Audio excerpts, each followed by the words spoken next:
This Yin Yoga practice begins with some light movement and some breath work.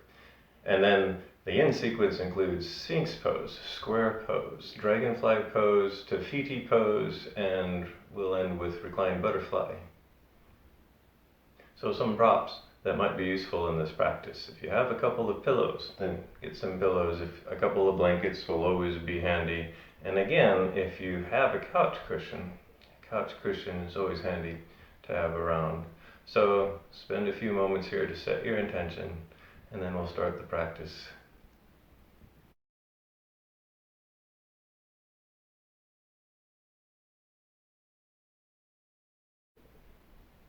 So we'll start off the practice by doing a full length body stretch.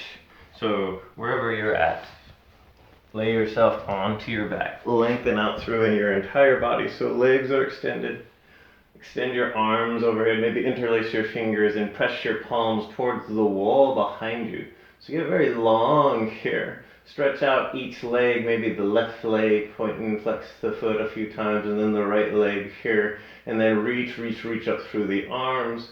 And visualize and imagine your entire torso getting very long, all the way from your tailbone moving towards your heels, your crown of your head moving up towards your arms, and then just wiggle around here a little bit to just see if there's anything else that can get a little bit longer here, and then push and pull and stretch, maybe one more breath here, and then go ahead and release. Gently bend your knees, slowly roll over to one side and bring yourself up to seated. When you get seated, find something that's accessible and comfortable for you. It can be cross-legged, but it can be something else here. So bring yourself onto a little bit of height if you have a little bit of tightness in your back body or your legs. If you're sitting cross-legged and a knee is achy, you can always take a prop and place it underneath the knee. So spend a couple breaths here to find your inner resource. Do a little bit of grounding here. And by that, it's just bring yourself onto your mat, into the present moment. Notice the sounds around you. Notice the weight of your lower body against the earth, against the floor. Maybe spend a little time, just a moment, to engage the muscles in your core, to grow your torso nice and long, to bring your spine to a nice neutral position here. And then a few normal, natural breaths. Notice your inhales, your exhales. And then a few deeper grounding breaths here. Bring your hands on either side of your torso. Inhale, and as you slowly inhale, bring your arms up in a big sweeping circle up towards the ceiling until they join together. And then as you exhale, take both hands and slowly pass them down in front of your face, in front of your torso, until they reside at the very base of your torso. And then we'll do this 3 more times. So on your next inhale, slow, big, sweeping circle with your hands until at the end of your exhale, hands come together, and then exhale, hands come down in front of your torso. And a couple more like this. So slow, soft inhale until your torso feels full and complete, and then exhale. Slowly soften here. So one more cycle. Inhale, last big sweeping circle here, and then exhale. Hands settle at the base of your torso. And then for a moment, release your hands, let them rest comfortably somewhere on your lap. Take a couple more natural breaths here to just notice how a little breath work kind of work for you. We'll do a couple of seated twists here. So hands on either side of your torso again. Next, inhale. Inhale, make a big sweeping circle up towards the ceiling. And then as you exhale, we'll twist over to the right side, so gently lower your arms down as you twist over to the right. Left hand can find a thigh or a knee. Right hand is stabilizing you behind you. As you breathe, as you inhale, create more space in your torso. Find that nice long spine again. Exhale, and see if you can twist a little bit deeper without creating strain or torquing sensation here. Just go to that place of resistance or stopping. And then maybe one more breath here. Reside in the twist. Gently bring yourself back to neutral. Twist on the other side. We'll start with lengthening and expanding here on an inhale, and then exhale, gently twist, lower your arms over to the other side. Find that place where your torso stops in the twist, and then just stay here.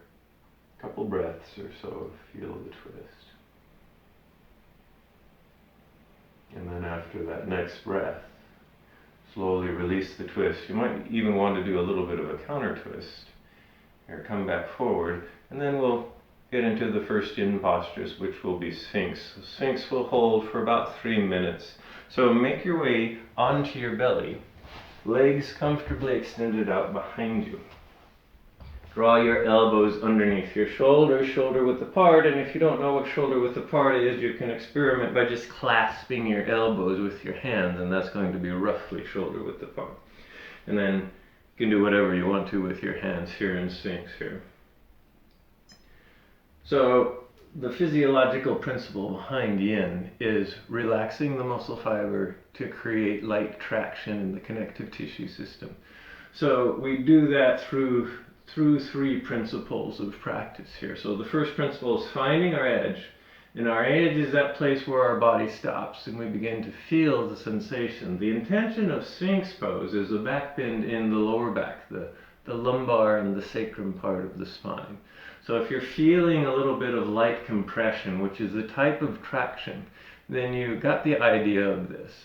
If you're not feeling anything, if you have a really supple spine, you can come up into what's called seal pose. And for seal pose, plant your hands on the floor, maybe the fingers turn out slightly, lock your elbows off, and come up into a higher back bend here. For some of us, maybe this is too intense, so if you're figuring that one out, come back to normal Sphinx. Now, if normal Sphinx is painful, you can always walk your elbows forward, come into a lighter back bend, something that is still manageable for you, but not painful here. So our edge is a place where we start to feel sensation, but it's not injurious or painful or harmful or traumatic. It's just some place where we're feeling sensation here. And then breathe and notice your sensations. Second principle is called stillness. Once you've found an appropriate edge for you, then you remain still, or you decide to stay for a while. You cultivate patience and endurance. This is the challenging part to yin, is allowing yourself to stay. We live in a very young and busy culture, so staying is quite challenging here. So that's the practice, that's the discipline. Continuing to watch your breath, watch your sensations, watch your brain, and as your brain leaves, instead of being judgmental about it, very calmly and soothingly, just bring yourself back to the present moment, to this breath. And then it might head off in a different direction. It's okay, you can just bring yourself back here. So we have about 5 more breaths here in Sphinx. You're still in Sphinx. If you're not feeling anything anymore, maybe move yourself into seal. Maybe if you're feeling too much, you can bring yourself out. If you've been holding your head up this whole time, other tricks are you can just let your head hang, or you can find some height, like a pile of books, to rest your head on here. For these final few breaths here. So just a couple more breaths here in Sphinx. There's a lot of exceptions to the stillness rule. You can adjust extremities as you need to for accessibility here.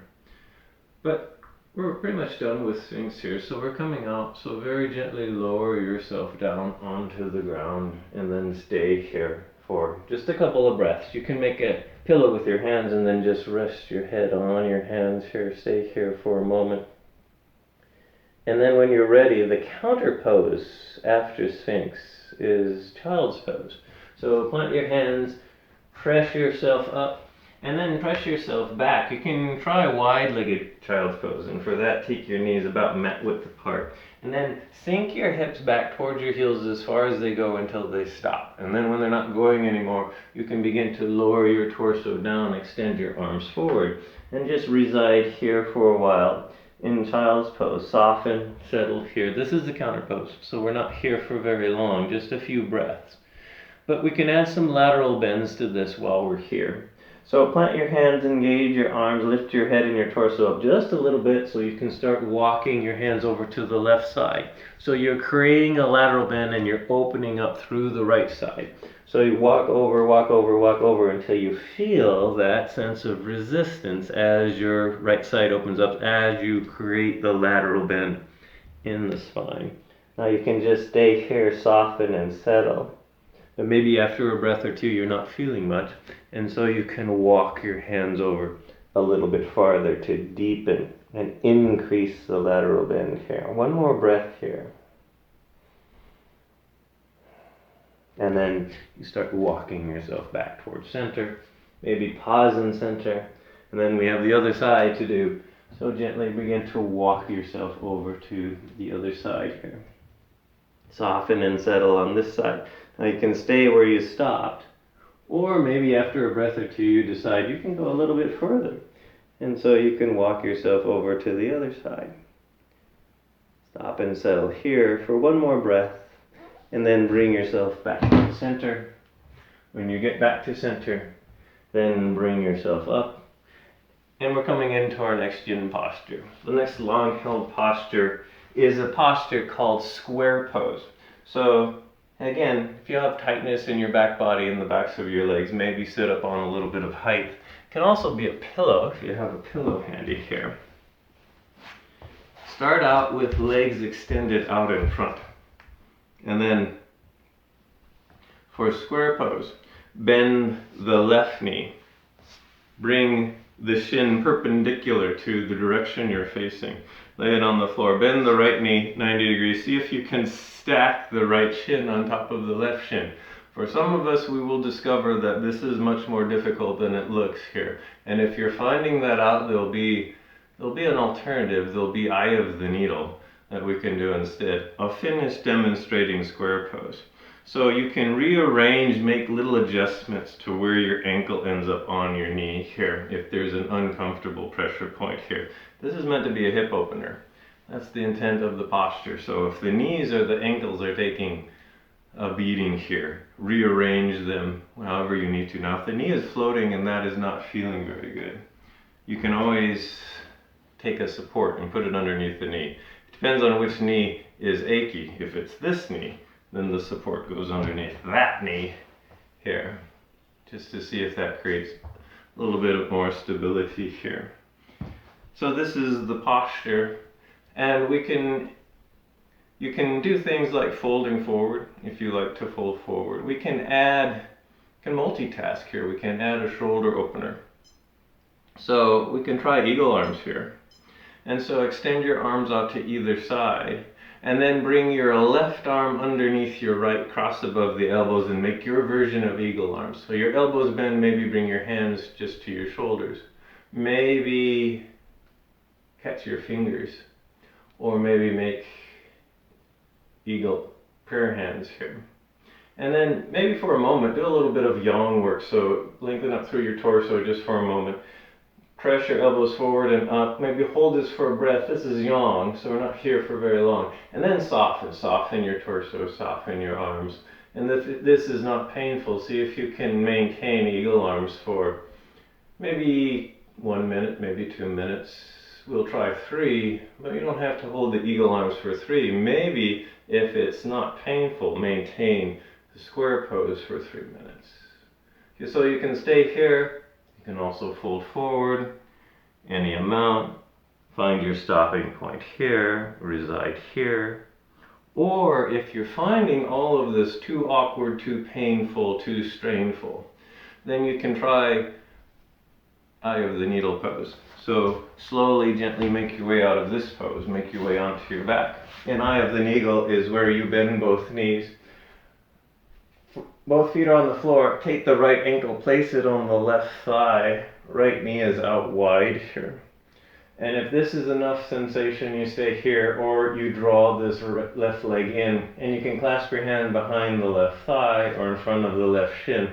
Whatever is more accessible and more comfortable. But your head and neck and shoulders are all comfortably grounded, rooted in the ground. They're soft, they're relaxed here. And you can stay here. And this belongs to the same family of hip openers as square pose. So it's a good alternative when square pose does not fit our bodies. There. Otherwise, if you're in square pose, if you're doing eagle arms, then we've been here for almost 2 minutes now. So if you're getting tired of the eagle arms, you can always stop the eagle arms and just fold forward for the rest of the posture here. And then come back to your breath. Come back to your sensations. Notice how things are feeling in different parts of your body. How are your knees feeling? How are your ankles feeling? How do your hips feel here? How does the rest of your torso? If you're still practicing eagle arms, how is all of this feeling here? So just 3 more breaths here on this side. Again, shoulders are done with eagle arms. You can release the eagle arms and just maintain this. Maybe you've even folded forward. If you folded forward, now is the time to start coming out of the forward fold. So plant your hands, use your hands and your arms to press yourself up. And then when you get up, if you still have eagle arms, release the eagle arms. Roll your shoulders out. Kind of test your arms out here. And then lean back. We'll come out of square pose. So slowly undo square pose, extend your legs out long, point and flex your feet a few times. And then we'll set ourselves up for the other side of square pose here. So this time, bend the right knee, bring the right shin parallel to the front of the room here. And then try to stack the left shin on top of the right. See how this works here. And you might have to do a little bit of mini adjustments here. Maybe you have to do some things with props here on this side. Or maybe you decide eye of the needle on this side is a good option here. So eagle arms on this side if you wish, or you can just marinate in the hips here. So arms come out wide. And now it's right arm underneath left, cross above the elbows. And then find your version of eagle arms on the side here. Hold the eagle arms. Maybe do a little bit of yang work for a few breaths. And then at some point let everything soften so this can turn into more of a yin practice here. You can stay seated, nice long torso, or if you wish you can begin to fold forward any amount here until you've stopped. If you get tired of eagle arms, you can release the eagle arms and just continue the square pose and the forward fold for a couple more minutes here.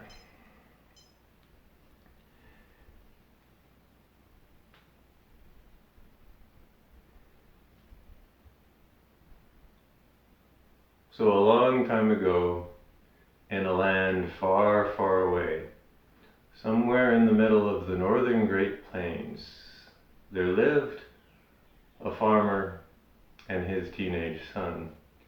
And they grew hay, they grew alfalfa hay, and they had these vast fields that they grew hay, and it was hay season, so it was time to cut the hay and put the hay up. Now they made giant haystacks out of this hay. They cut the hay, they made giant windrows of hay, and then they used these old tractors with great frames of metal around them, and then 2 giant hydraulic lifting arms that lifted this metal-tongued fork in front of the tractor, where they gathered up the hay into small piles to lift up onto the top of the loose hay, alfalfa haystack that they were building here. And the teenager was just learning how to do this. So the old farmer was showing the teenager the procedures and the skills required to make a nice haystack that kind of stayed together here. So we have about 3 more breaths here. So if you're done with the eagle arms, you can always release the eagle arms. If you're done folding forward, you can always bring yourself up from the forward fold. But do get in touch with your breath and your sensations here. So one final breath here. If you have the eagle arms, release the eagle arms, shake your shoulders out. If you folded forward, maybe use your hands and your arms to lift yourself up long here. And then at some point lean back, release the square pose, or slowly bring yourself out of eye of the needle pose. Point and flex your feet a few times. And then maybe take just a few grounding breaths here. Bend your knees, bring your feet far apart. And then the counter pose for square pose is windshield wiper pose. And windshield wiper pose is slowly nod your knees over to one side, bring them up to center, nod them over to the other side. And just a few cycles back and forth to loosen up the hip sockets after square pose. And then any other kind of movements or breathing that you'd like to do to just work out, feel the reverberation from that hip opener. The next yin posture will be a posture known as Dragonfly. It's a seated, wide-legged forward fold. So you'll come to seated. Again, a little bit of height is a good idea, particularly if you have a lot of tightness in your back body. In fact, I need a little bit more height for this posture. So I'll take a second blanket here, place it on the first blanket, just to generate some more height. And then I'll start out with my legs extended, and then bring your legs out wide to either side as far as they go for you. Now, as far as they go is relative, so you go where you find your natural stopping point, that place where your body stops and you start feeling sensation. Now, if this is extra strainful for some people, you can keep your knees soft here. And the idea is we're relaxing the muscle fiber in our legs and our hips. So if your feet kind of roll out or roll in, that's perfectly natural and fine. So this is basically the beginnings of Dragonfly. We'll add a little bit of wrist work here. So extend your arms out forward, turn the palms to face up, and then point your fingers, flex your wrist, point your fingers towards the ground, and then lower your arms, lower your torso to rest the palms and your hands on the ground here. And you're doing this slowly until you're feeling enough pressure in your forearms and in your wrists.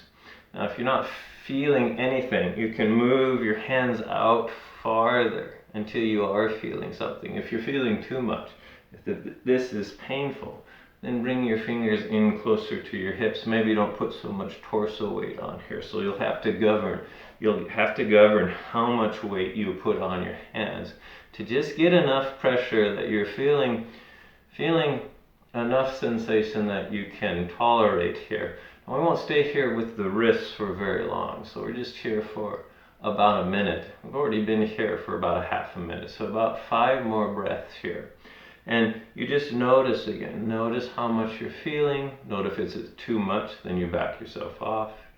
If it's not enough, then you sink yourself down into the posture to feel something here. And then maybe 1 or 2 more breaths here. At some point, keep your fingers on the ground, but lift your torso, your arms, and your palms up off the floor, and then switch your hands around, and then lower the backs of your hands onto the floor. So we'll do the other side of the wrists here. So again, find the pressure. Arms are straight, about shoulder width apart, and then you just lean forward, lean enough weight into the hands to where this is enough pressure. Again, you can adjust. Fingers closer to the hips generally is less pressure. If you're looking for more pressure in the wrists, then maybe a little bit farther away. And then don't forget about your legs or your hips. Notice how they're doing. Again, it can be a little bit uncomfortable, but it can't be painful. So if pain is a red flag, you can go ahead and change what you're doing if you're experiencing pain here. So about 3 more breaths on this side here for these wrists here. And then again, notice we're multitasking here. We're working with the legs, we're working with the hips, and we're working with the wrists here. Maybe one final breath, and then when you get done with your next exhale, then go ahead and release. And the nice counter pose for the wrists is to just kind of shake your wrists out here, kind of make sure they're still working.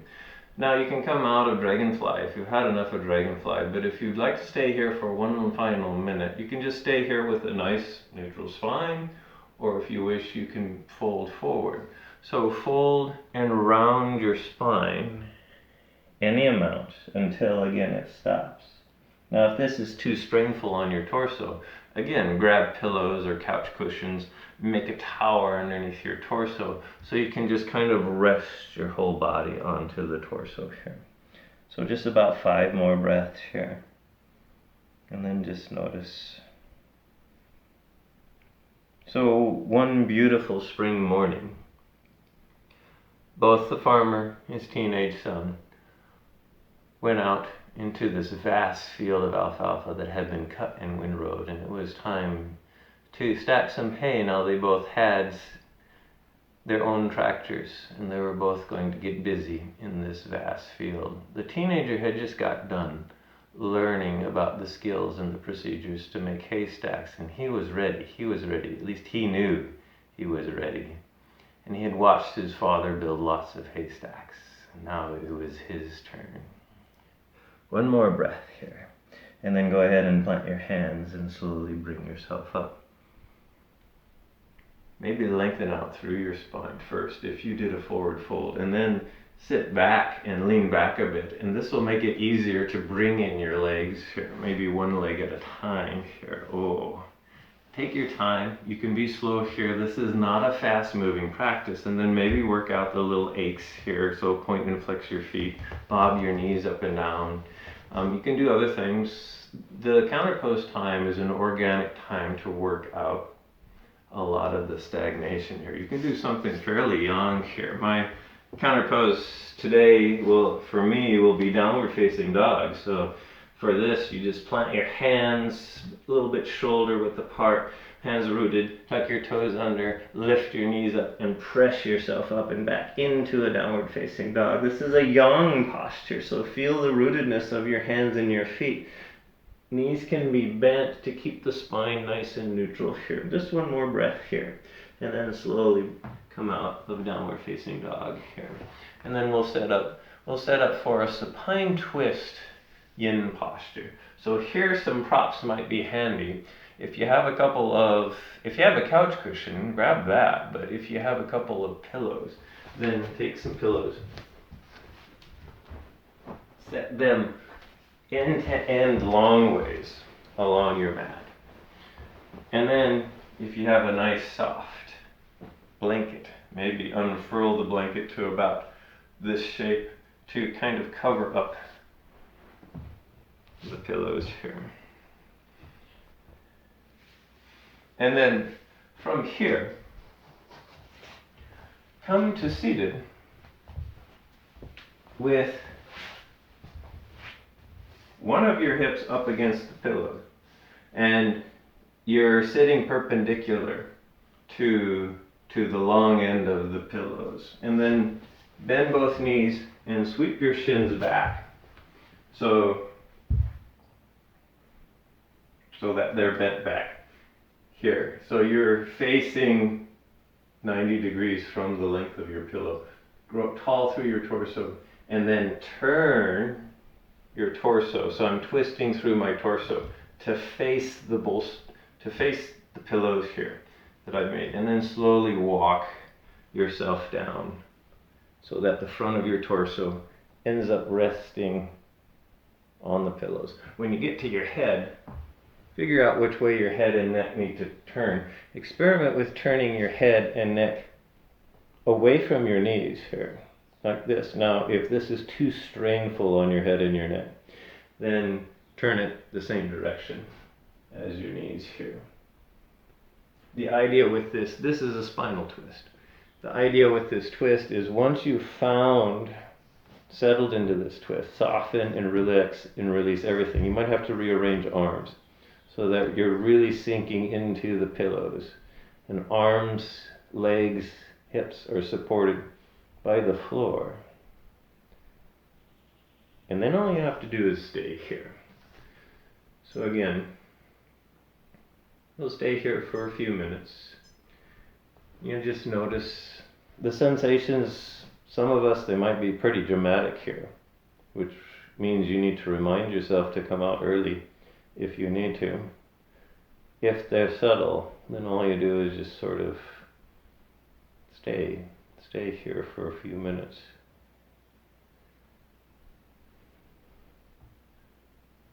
So the young son, the teenager, he was quite eager to show his father just how good he was at making haystacks. In fact, when they set out on this particular morning to stack hay, he decided that he was going to build the biggest, highest, and best haystacks that have ever been built, because he knew he could do this. He was young, he was full of energy, he was quite confident in his skills.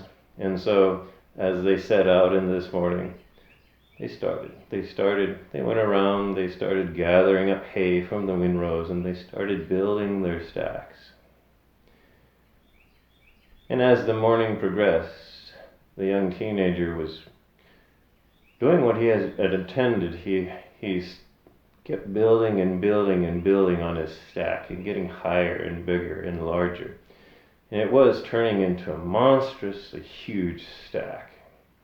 In fact, he got to the point where he was straining the capabilities of the tractors. He was lifting the hay up so high that the tractor was barely being able to stay upright. But he finally finished his stack near lunchtime. His father, the older farmer, made 3 haystacks. They were smaller, a little bit lopsided, kind of anemic looking stacks. But it was lunchtime, and they had to stop and break for lunch. So they both got into their pickup trucks, they drove back to the house, and they ate lunch. So we have about 5 more breaths on this side. Nice time to come back to what you're feeling and where you're feeling it. Maybe your neck has had enough on whatever side it's on. So you give yourself permission to move your head around, your neck around here to another side. Otherwise, maybe sink into the pillows one last time. One more breath. And then when you're ready to come out of this side of this pose, plant your hands, use the muscles in your arms to do the heavy lifting of lifting yourself up off of the pillows, and slowly unfurl your twist. And then do a little bit of motion to work out the kinks in this posture. So maybe you need to extend your legs out a little bit, maybe roll your shoulders out. You do have the other side of this twist to do. So when you're ready, you'll set up for the twist. So this time it's the opposite hip up against the pillows here. And then bend your knees, sweep your shins back, so that again you're sitting sideways to the pillows. Grow your muscles up tall, torso up tall for just a moment here, just to make it easier to twist. And then turn your torso to face the pillows. And then you can use your hands and your arms to slowly inch yourself and walk yourself down onto the pillows. When you get to your head and your neck, have that same conversation with your head and your neck. Which way does it need to point here? Maybe if it's okay and you want to get a complete twist in your spine, you can turn your head away from your knees. But if that's creating too much strain, then you just keep your head same direction as your knees here. And then from here, same idea. Soften and sink into the twist here. So we're using gravity and we're using time to do the work of the twist. This is actually the third principle, is time. Time actually does the work here. All we need to do is find the appropriate shape and then stay here. So another couple minutes here on this side. Again, you're keeping track of how you're feeling, and as the sensations change, if they get too dramatic, then you allow yourself to come out. After lunch, the farmer and his son went back to the fields, and they started again. It was a large field. It took them all day. It was a long day. So the teenage son began building a second gigantic haystack. And again, he worked hard. He strained the tractor to the point where the second haystack, when it was near completion, was even bigger and taller than the first one that he had made. And it was getting on into the evening. The field was almost finished, and it was time when he had gotten done with the second stack. His father, meantime, finished another 3 small, lopsided, anemic-looking stacks. And before they got back into the pickup to go home for the evening, they turned around and they looked at the field, they looked at their handiwork, and the father patted the son on his back and told him how proud he was of the good job that he did in building those 2 stacks. The teenage son, he knew just how good he was at building those gigantic stacks. So he understood why the father was proud. And as they turned to walk back towards the pickup truck, the son was aware and awake enough to notice this slight bit of concern and worry that flashed across his father's face. And then they got into the pickup and they went home. They had an evening meal. It was a very long day. They were both exhausted. They were both tired. They went to bed early. And the young teenage son, being a typical teenage boy, fell promptly to sleep in the deep sleep of teenagers. The older farmer, an older guy, typical older guy, doesn't sleep very well anymore, even when he's tired. So just a couple more breaths here. And then when you're ready to come out of this pose, plant your hands, use your arms to press yourself up. And then from here, unfurl out of the twist.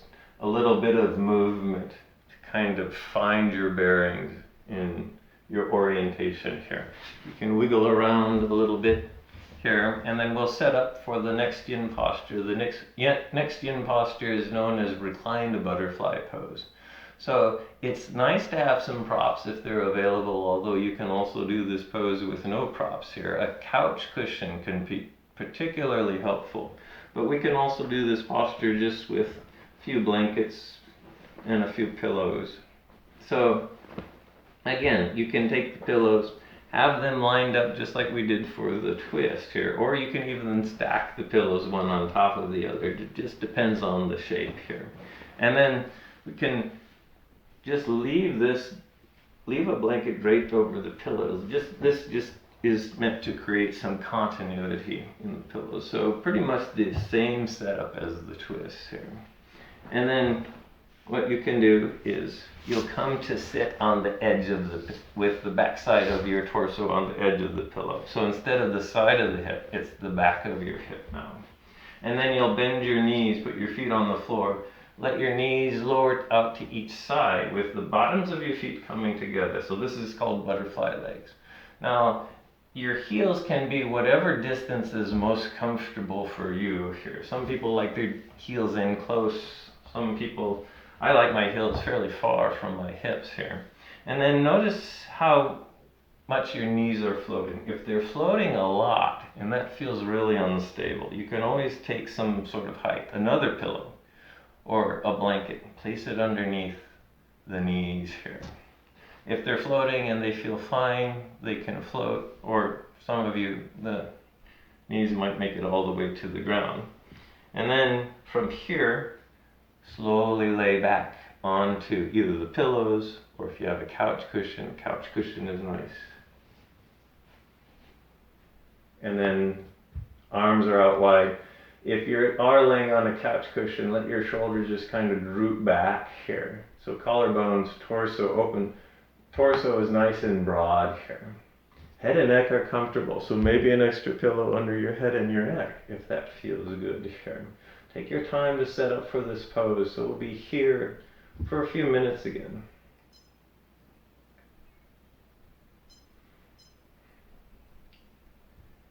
And then soften. Watch your breath, watch sensations.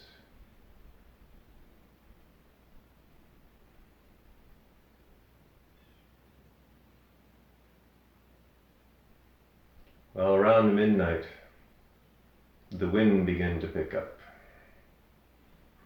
This is not just any typical wind. This is the wind of the northern Great Plains.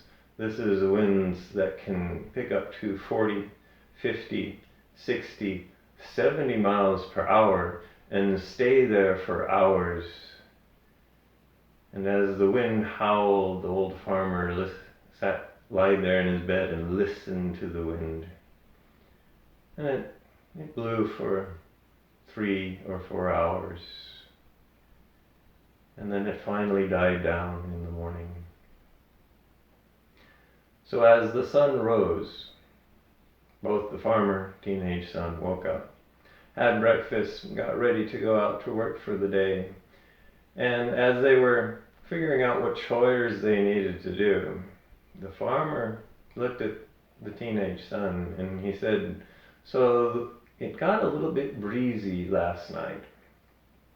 He said, "What I'd like you to do is go back to the hay field, and if some of the haystacks are a little bit deformed from the wind and scattered, if you could pick up the scattered hay and fix those haystacks, then just to check to see what the wind did.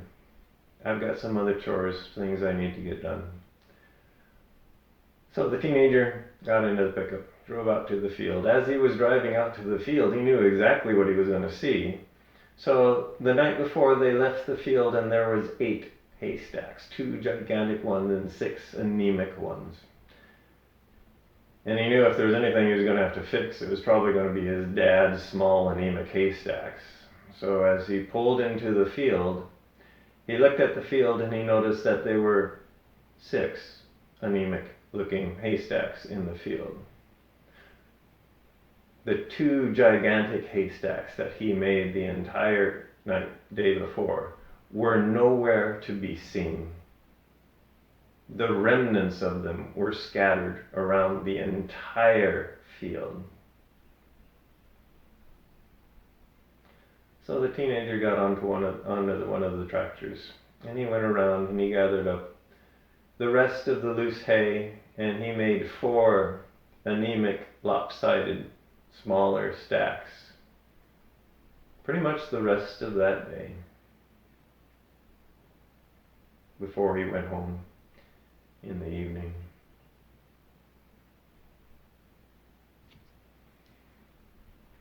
So just a couple more breaths here.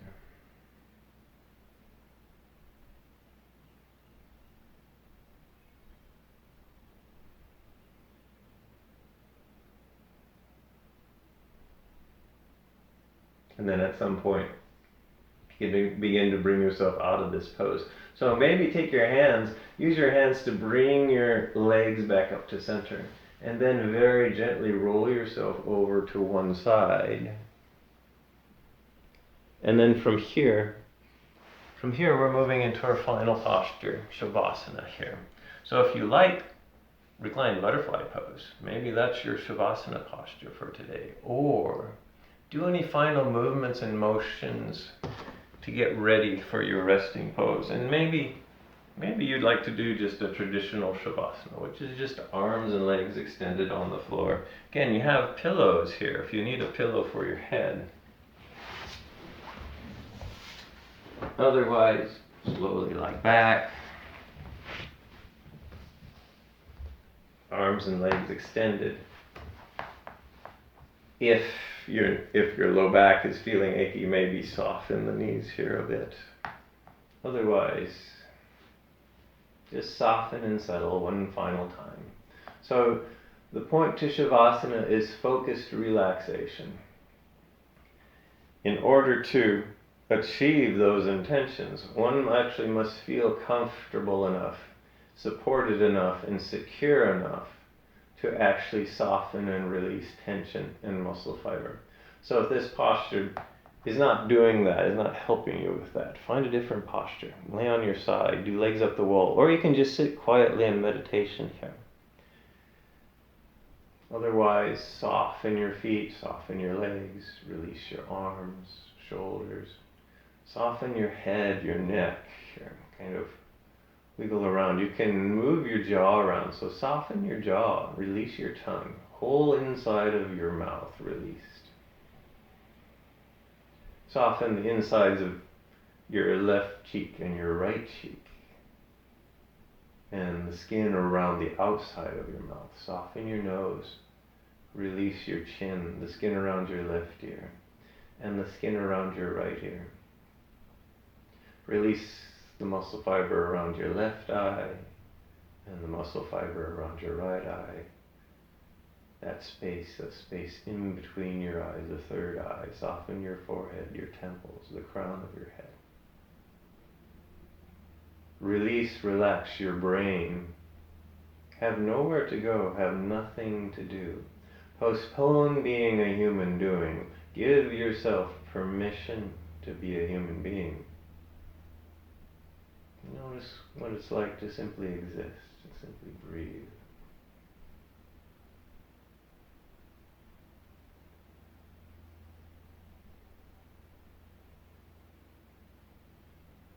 Collarbones are broad, shoulders are steady. Release your right arm, right palm, right fingers. Left arm, left palm, left fingers. Bring your attention to your fingertips and see if you can notice that sense of energy, radiance in the tips of each one of your fingers on both hands, left and right.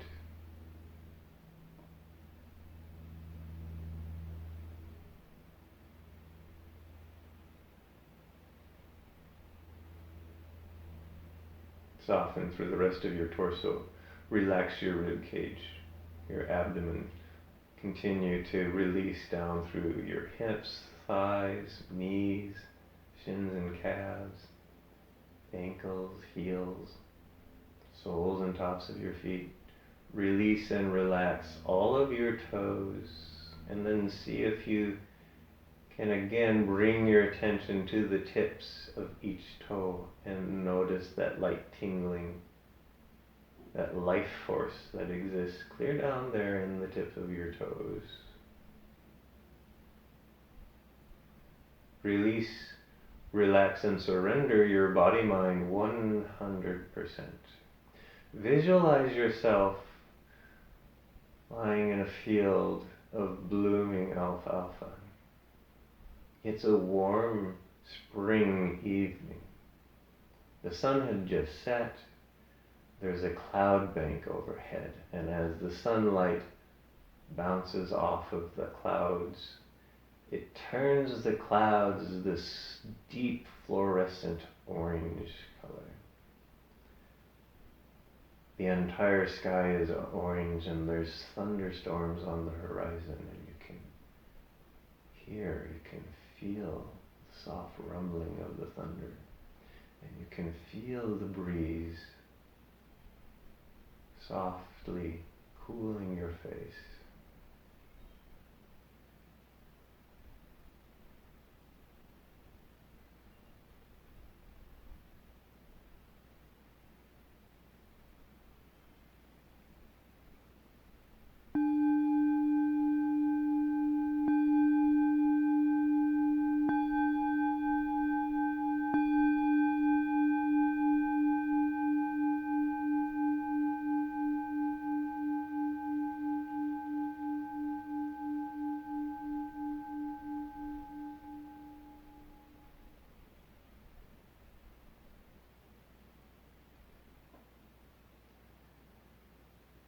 Begin to deepen your breath. You can make small movements with fingers and toes. Expand that motion into wrists and into ankles. Reach your arms slowly above your torso. Interlace your fingers. Press your palms away as you lengthen out through your entire body, slowly and gently, one final time here. And then at some point, gently bend your knees, roll over onto one side. When you get there, pause for a moment and cultivate a deep sense of gratitude for your practice, your efforts, but also a deep sense of gratitude for you, your unique manifestation in the universe. The universe is ecstatically joyful that you are here.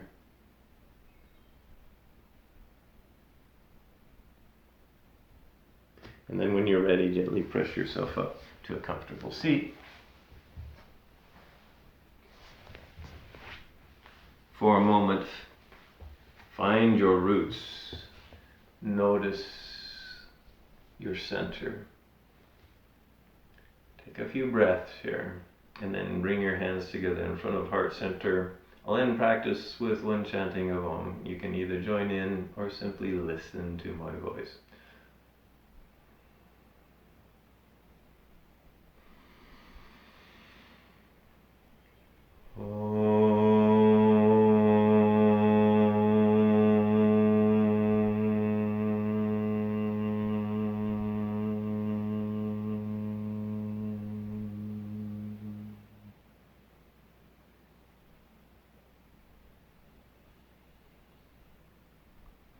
The inner light in me honors the inner light in you. Namaste.